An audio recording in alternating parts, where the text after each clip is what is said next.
Dust to Eternity, an inspirational novel written by VMS based on the life and spirit of Dr. Sarah. Every life begins as dust, fragile, unformed, unseen, but when the dust gathers purpose, it turns into light that guides others. Dr. Sarah was one such light, a woman who lived for others, loved in silence, and worked tirelessly for a more humane tomorrow. She once said, "We are all born ordinary. It is our choices that makes us eternal." First chapter, The Quiet Beginning. Sarah was born in a small town where dreams were seen as luxuries. Her parents were her first teachers. Her mother, a compassionate woman of faith. Her father, a man of principles who taught her dignity is wealth and that cannot be stolen. As a child, Sarah was contemplative while others spoke. She listened while others sought attention. She observed. She loved books, the sky, and the silence between words. But even in her youth, she could sense the inequality that chained people. Women silenced, children denied, and minds conditioned. Deep within, a seed was planted that she would one day build a world where compassion and equality were no ideals but ways of living.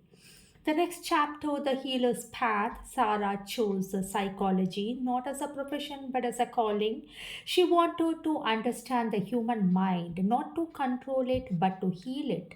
Her patients were not cases, they were souls searching for meaning. She would often sit with them for hours, listening to their silence as much as their words. Her approach was unconventional. She believed in the healing power of empathy and in the sacredness of listening. When a patient once asked her how she could observe so much pain without breaking, she smiled softly and said, "Pain doesn't break you when you see it as karma, a teacher, not a punishment." Her clinic became a sanctuary for the lonely, the broken, and the forgotten. The next chapter it is about her philanthropist vision. Success did not blind her, it humbled her. She began funding education for rural children, women's skill programs, and mental health awareness campaigns. Sarah believed that true philosophy, that is philanthropic, is not giving from abundance but sharing from compassion.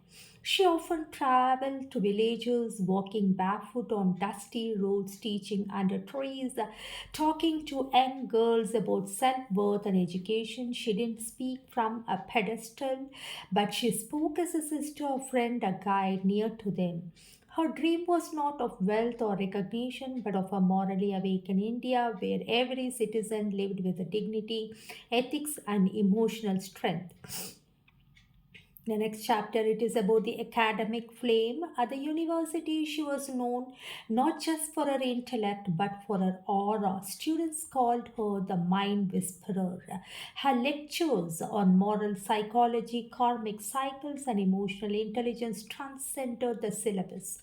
And she connected science with spirituality, reason with faith, and intellect with introspection. She told the students, "A degree makes you employable, values make you human."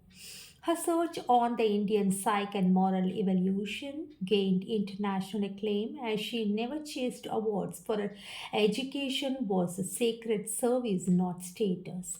Love in resilience. Yet behind a calm strength lived a tender heart, deeply capable of love. But love she never expressed aloud. There was a man, a thinker, her intellectual equal, someone who understood her pauses better than her words. Their connection was karmic, timeless, but life's paths had drawn them apart.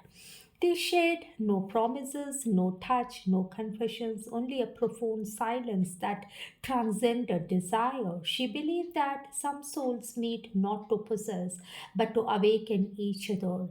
In a private journal, she once wrote, "I love him in silence because silence is eternal and all else fades."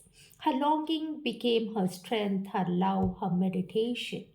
the woman of the future. As she matured, Dr. Sarah began to think beyond individual. She began envisioning a new social order. She believed India's true progress lay not in GDP but in the GNH, gross national humanity. I repeat, India's true progress lay not in GDP but in the GNH, gross national humanity. She often said, a nation's greatness is measured not by its power but by its kindness.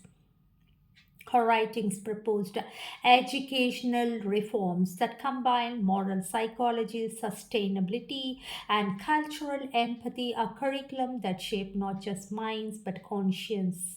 And she inspired a generation of thinkers, educators, activists who saw development not as competition but as a collective consciousness. The karmic reflections every time she was betrayed. She reflected on karma not as fate but as consequence. We receive what we release, she often said. So I release peace, even those who hurt me. Her calmness was not weakness, it was wisdom earned through inner wars.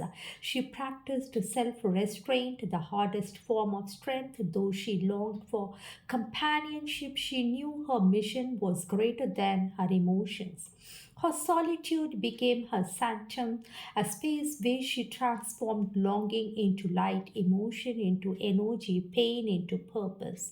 The legacy of light. Dr. Sora established a foundation named Humankind, focused on mental health, value based education, and equality.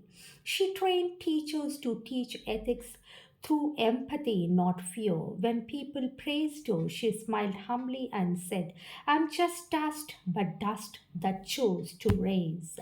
Her presence itself became a movement. She always says that I'm just dust, but dust that chose to raise, not to gone with the wind.